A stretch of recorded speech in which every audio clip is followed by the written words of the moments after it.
Light.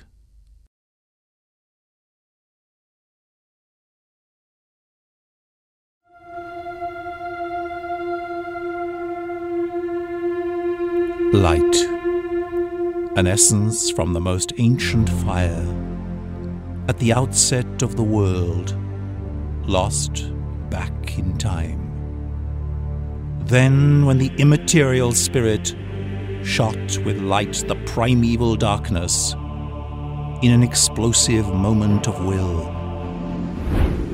emitting itself, the inexhaustible, in an unfathomable sacrifice on the outlines of form. The imprisoned darkness breathed. It was a suppliant at the portal of God, worn out by the loss of sight, with the condemnation of a boundless time. It was carried with the quivering traces of life, without motion, because it was darkness, and movement was impossible in its non-existence on the edges of the free country, that of God.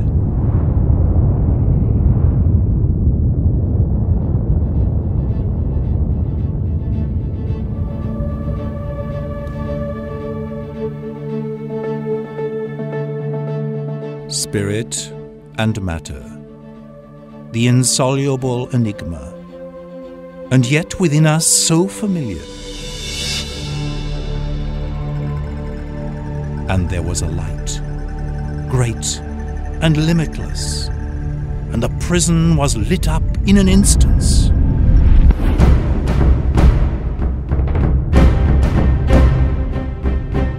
And then dark thoughts, terrified, showed themselves.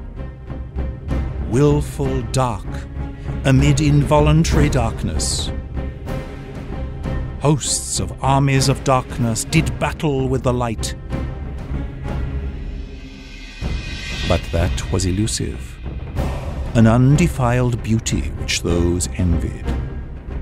But it had already entered into them, and the battle was lost from the start. In the face of the boundless, in the face of the eternal now. It is only in time that the war still rages. But time is no more than a simple thought of God, and unfolds the drama before our eyes in the shadows which the light has made. A drama with lines and colors, in fiery senses of the world, exploring its aims perpetually, until all things look like light.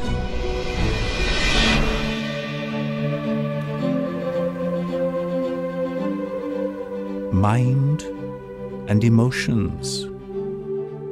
Who said that the world is empty? The self ceaselessly unfolds itself in the fields of life. And the consciousness, like another light, advances, there where the sunlight does not enter in.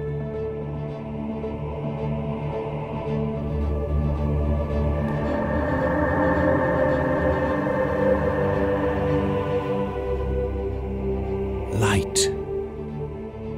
A magical essence, full of spirit, as much as this world could endure.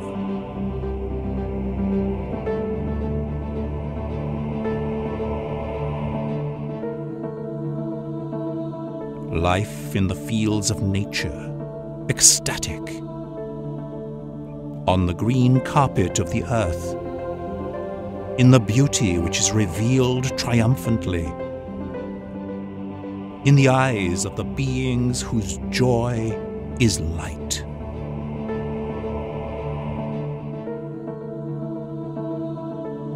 Boundless gradations of light tell stories of nature and of man with images.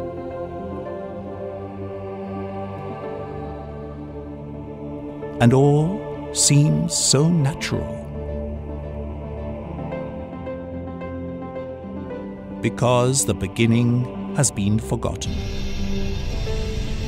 Then, when the unintentional darkness, fainting, lay in the fields of vanity, without that spark, the abundant spark of life, which mercilessly tenses existence in the games of time, in order to find itself.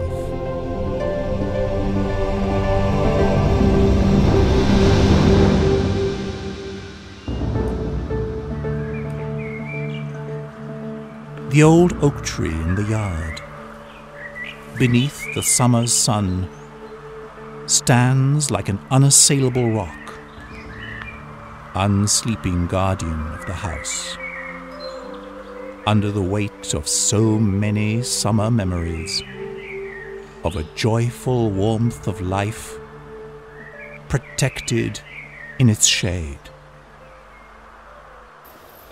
And the birds and the flowers further off, they live only in the generous light, and their graces bring beauty, undefiled by chaos, by that willed darkness, which is hidden in the primordial blindness, so that death does not find it.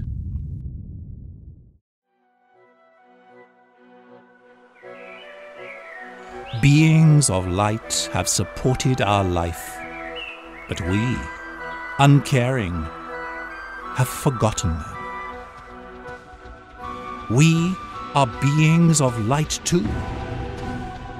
The light did not enter only into our branches, but passed into the crypts of the heart and the brain, and the book of life opened before our eyes, and the course for our soul was illumined too, so that the battle should not be in the dark, in a hopeless effort of life, with irresponsibility incapable of giving us solace, when the darkness of the heart deludes us with the poor gifts of an imprisoned soul, while all around us the light burgeons triumphantly in nature and in the inner self.